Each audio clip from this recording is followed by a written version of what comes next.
بسم الله الرحمن الرحيم الحمد لله. ஹதீஸ் சம்பந்தப்பட்ட ஆரம்பமாக சில அறிமுக விஷயங்கள் இந்த அதிகாலையினுடைய அமுத மொழியாக சொல்லப்பட்டு கொண்டிருக்கிறது. பொதுவாக நபி ஸல்லல்லாஹு அலைஹி வஸல்லம் அவர்களுடைய ஹதீஸ்கள் என்பது அது 3 வகையாக இருக்கலாம். 3 வகைக்கு சொந்தமானதாக இருக்கலாம். அதற்கு உட்பட்டதாக நபி ஸல்லல்லாஹு அலைஹி வஸல்லம் அவர்களுடைய ஹதீஸுகள் 3 வகையாக சொல்லப்பட்டிருக்கிறது. முதல் வகை அஸ்ஸுனனுல் முஅக்கதா என்பதாக சொல்லப்படும். அஸ்ஸுனனுல் முஅக்கதா என்று சொன்னால் என்ன அர்த்தம்? குர்ஆன்ல இருக்கக்கூடிய சட்டதிட்டங்களையும் விஷயங்களையும், குர்ஆன்ல சொல்லப்பட்ட எல்லா கடமைகளையும், அனைத்து விதமான விஷயங்களையும் இந்த ஹதீஸ் உறுதிப்படுத்தக்கூடியதாக இருக்கும். முதல் விஷயம், குர்ஆன்ல என்னென்ன விஷயங்கள் எல்லாம் சொல்லப்பட்டிருக்கோ அவைகள் அனைத்தையும் நபி ஸல்லல்லாஹு அலைஹி வஸல்லம் அவர்கள் கூறிய அந்த மொழிகள், அந்த பொன்மொழிகள், இந்த ஆயத்தையும், இந்த சட்டதிட்டங்களையும், இந்த விஷயங்களையும் அது உறுதிப்படுத்தக்கூடியதாக இருக்கும். இதற்குத்தான் சுனனுல் முஅக்கதா என்பதாக சொல்லப்படும். நபி ஸல்லல்லாஹு அலைஹி வஸல்லம் அவர்களுடைய ஹதீஸுகள் எப்ப குர்ஆனுடைய ஆயத்துகளை உறுதிப்படுத்தக்கூடியதாக ஆகுதோ அதுதான் மக்கள் செயல்படுத்துவதற்கும் நடைமுறைப்படுத்துவதற்கும் நேரான வழியில செல்வதற்கும் அது காரணமாக அமையும். உதாரணமாக சொல்ல போனால் அல்லாஹ் குர்ஆன்ல அகீமுஸ் ஸலாத் வ ஆத்துஸ் ஸகாத், தொழுகையை நிலைநாட்டுங்கள், ஜக்காத்தை கொடுத்து வாருங்கள், ஹஜ் செய்யுங்கள், இதே போன்ற ஈமான் கொள்ளுங்கள், இந்த மாதிரி சட்டதிட்டங்களை அல்லாஹ் குர்ஆன்ல கட்டளையாகவும் சட்டமாகவும் எடுத்து சொல்லியிருக்கிறான். இந்த மாதிரி சட்டதிட்டங்களை உறுதிப்படுத்தக்கூடிய எத்தனையோ ஏனைய ஹதீஸுகள் இருக்குது. தொழுகை சம்பந்தப்பட்ட ஹதீஸுகள், ஒரு மனிதன் தொழுதால் அவனுடைய சிறப்புகள் என்ன, சுவர்க்கத்தினுடைய அந்தஸ்துகள் என்ன, இந்த துன்யாவில் கிடைக்கக்கூடிய பேறுகள் என்ன என்பதையெல்லாம் நபி ஸல்லல்லாஹு அலைஹி வஸல்லம் அவர்கள் ஹதீஸுகள்ல உறுதிப்படுத்தி இருக்கிறார். அப்ப நபி அவர்கள் ஸல்லல்லாஹு அலைஹி வஸல்லம் அவர்கள் குர்ஆன்ல சொல்லப்பட்ட ஏனைய விஷயங்களை முழுமையாக அவர்கள் உறுதிப்படுத்தக்கூடிய ஹதீஸுகளாக இருக்கும் முதல் வகை. இரண்டாவது வகை அஸ்ஸுனனுல் முபய்யினா என்பதாக சொல்லப்படும். இதற்கு என்ன அர்த்தம், விளக்கம் என்று சொன்னால், குர்ஆன்ல இருக்கக்கூடிய விஷயங்களை இன்னும் அதிகப்படியாக தெளிவுபடுத்தும் விளக்கங்களை எடுத்து சொல்லும் ஹதீஸுகள். குர்ஆன்ல இருக்கக்கூடிய விஷயங்களை தெளிவுபடுத்தக்கூடியது, விளக்கமாக வரக்கூடியது.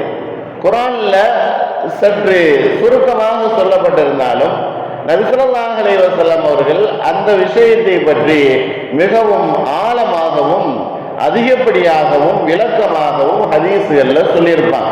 அதான் சுனனுல் முபய்யினா என்பதாக சொல்லப்படும். இதற்கு உதாரணம் சொல்லணும் அப்படின்னு சொன்னா, அல்லாஹ் குர்ஆன்ல எல்லோருக்கும் வாரிசுதாரர்கள் பங்கு பெறக்கூடியவர்களாக இருக்கிறார்கள் சொத்திலிருந்து. ஒரு மனிதன் இறந்து விட்டான் என்று சொன்னா அவன் விட்டு சென்ற சொத்திலிருந்து அவனுடைய வீடோ அல்லது இடங்களோ அல்லது பொருள்களோ அல்லது காசு பணங்களோ எதையெல்லாம் அந்த மனிதன் துன்யாவில் விட்டுட்டு போறாரோ அந்த பொருளுக்கும் அந்த மாலுக்கும் வாரிசுகளாக அதனுடைய மக்கள் வருவார்கள், அதனுடைய வாரிசுகள் வருவார்கள். அவர்கள் தான் அதுல உரிமை கொண்டாடுவாங்க. அப்படி இருக்கும் பொழுது இது குர்ஆன்ல சொல்லப்பட்டிருக்கிறது, மிஸ்லு ஹல்லில் உன்தையின், ஒரு ஆணுக்கு கிடைக்கக்கூடிய பங்கு பெண்ணினுடைய பங்கை விட 1 மடங்கு அதிகமாக 2 மடங்கு அந்த ஆணுக்கு கிடைக்கும். பெண்ணுக்கு 1 பங்கு அப்படின்னு சொன்னா ஆணுக்கு 2 பங்கு கிடைக்கும். மிஸ்லு ஹல்லில் உன்தையின் அப்படின்னு சொல்லப்பட்டிருக்கு. இதை நபி ஸல்லல்லாஹு அலைஹி வஸல்லம் அவர்கள் எப்படி தெளிவுபடுத்துகிறார்கள் என்று சொன்னால், லா யரிசு அல் முஸ்லிமு அல் காஃபிர வலல் காஃபிரு அல் முஸ்லிம. ஒரு காஃபிர், இறை மறுப்பாளர், அவர் வாரிசாக வர முடியாது ஒரு முஸ்லிமுக்கு. ஒரு முஸ்லிம் வாரிசாக வர முடியாது ஒரு காஃபிருக்கு, இறை மறுப்பாளருக்கு. என்பதாக நபி ஸல்லல்லாஹு அலைஹி வஸல்லம் அவர்கள் விளக்கி காட்டுகிறார்கள். மதம் மாறுபட்டு விட்டது என்று சொன்னால் அவர்களுடைய கொள்கைகளும் அவர்களுடைய ஓரிரை கொள்கைகளும் மாறுபட்டு விட்டது அப்படின்னு சொன்னா அவருடைய சொத்துக்கு ஒரு வாரிசாக வர முடியாது என்பதாக நபி ஸல்லல்லாஹு அலைஹி வஸல்லம் அவர்கள் தங்களுடைய பொன்மொழியிலே அவர்கள் விளக்கி காட்டுகிறார்கள். மூன்றாவது ஒரு வகை அஸ்னல் முஸ்தகில்லா, அதாவது தனியாக இருக்கும், குர்ஆன்ல சொல்லப்படாத சில அதிகப்படியான விஷயங்கள் நபி ஸல்லல்லாஹு அலைஹி வஸல்லம் அவர்கள் சொல்லுவார்கள். முதல் விஷயம் குர்ஆனுக்கு உறுதிப்படுத்தக்கூடியதாக இருக்கும் ஹதீஸ், இரண்டாவது குர்ஆனுக்கு விளக்கமாக இருக்கும் ஹதீஸ், மூன்றாவது குர்ஆன்ல சொல்லப்படாத சில விஷயங்களை நபி ஸல்லல்லாஹு அலைஹி வஸல்லம் அவர்கள் சொல்லுவார்கள். ஏனென்றால் நபி ஸல்லல்லாஹு அலைஹி வஸல்லம் அவர்களை பற்றி அல்லாஹ் சொல்லும் பொழுது நபி அவர்கள் எதை தடை செய்கிறார்களோ அது அல்லாஹ்வும் தடை செய்கிறான். நபி அவர்கள் எதை கூடாது என்பதாக சொல்லுகிறார்களோ அதை அல்லாஹ்வும் கூடாது என்பதாக சொல்லுகிறான். என்று சொன்னால் குர்ஆன் போல உள்ள விஷயங்களும் எனக்கு கொடுக்கப்பட்டிருக்கிறது என்பதாக நபி ஸல்லல்லாஹு அலைஹி வஸல்லம் அவர்கள் சொல்லி காட்டுகிறார்கள். குர்ஆன்ல என்ன விஷயங்கள் சொல்லப்பட்டிருக்கிறோ அதே போன்ற விஷயங்களும் எனக்கு கொடுக்கப்பட்டிருக்கு. உதாரணமாக சொல்ல போனோம் அப்படின்னு சொன்னா, உலகத்துல சாப்பிடுவதற்கு ஹராமாக்கப்பட்ட பிராணிகள்ல ஒன்று, சாப்பிடுவதற்கு ஹராமாக்கப்பட்ட விஷயங்களை அந்த பிராணிகளை அல்லாஹ் குர்ஆன்ல சொல்லி காட்டுகிறான். ஹுர்ரிமத் அலைக்குமுல் மைத்தத்து வத்தமு வலஹ்முல் ஹின்ஸீர் அப்படின்னு அல்லாஹ் குர்ஆன்ல இந்த மாதிரி செத்து போனது, பன்றிக்கறி, அதனுடைய எல்லா பொருள்களும் என்பதாக சொல்லி காட்டுகிறார்.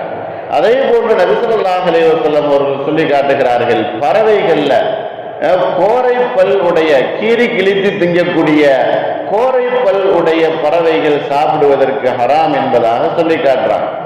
இது போன்ற விஷயங்கள் நபி ஸல்லல்லாஹு அலைஹி வஸல்லம் அவர்கள் அதிகப்படியாக சொல்லி காட்டுகிறார்கள்.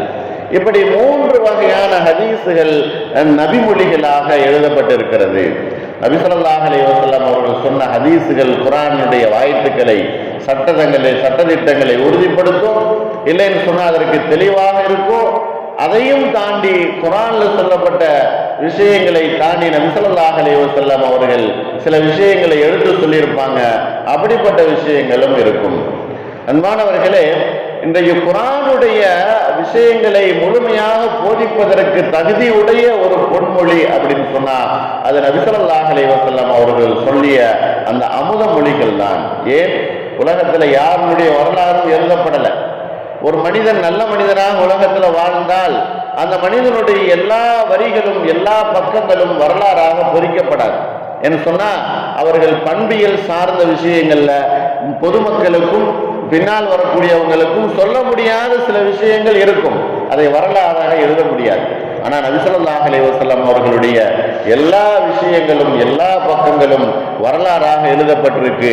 அது முழுவதுமாக அன்புகளாலும் பண்புகளாலும் போற்றப்படக்கூடிய விஷயங்களாக இருப்பதனால நபி ஸல்லல்லாஹு அலைஹி வஸல்லம் அவர்களுடைய எல்லா அசைவுகளையும் எழுதப்பட்டிருக்கு. இன்னும் சொல்லப்படுகிறது, சஹாபாக்களுக்கு சக்தி இருந்தது அப்படின்னு சொன்னா நபி ஸல்லல்லாஹு அலைஹி வஸல்லம் அவர்களுடைய விட்ட மூச்சுக்களை கூட அவர்கள் எத்தனை மூச்சு விட்டார்கள் என்பதை கூட அவர்கள் கணக்கிட்டு எழுதி வைத்திருப்பார்கள். அவர்களுக்கு சக்தி இருந்துச்சு அப்படின்னு சொன்னார். அப்படிப்பட்ட எல்லா நிலைகளையும் இந்த ஹதீஸுகள்ல பொறிக்கப்பட்டிருக்கு. ஆகையினால்தான் இந்த ஹதீஸினுடைய புக்குகளும் ஹதீஸினுடைய விஷயங்களும் கியாமத் நாள் வரைக்கும் பாதுகாக்கப்படக்கூடிய ஒரு முக்கியமான ஒரு அம்சமாக இருந்து கொண்டிருக்கிறது. ஆகையினால் நபி ஸல்லல்லாஹு அலைஹி வஸல்லம் அவர்கள் எந்த நேரான வழியை நமக்கு காட்டினார்களோ அதன் பிரகாரம் அமல் செய்து நமது வாழ்க்கையை அல்லாஹ்வுக்கும் ரசூலுக்கும் பொருத்தமான வாழ்க்கையாக அமைத்துக் கொள்ளக்கூடிய வாய்ப்பையும் தௌஃபீக்கையும் அல்லாஹ் நம்ம எல்லோருக்கும் தந்தல் புரிவானாக. வாஹிர் தாவானா அல்ஹம்துலில்லாஹி ரப்பில் ஆலமீன். அஸ்ஸலாமு அலைக்கும் வரஹ்மத்துல்லாஹி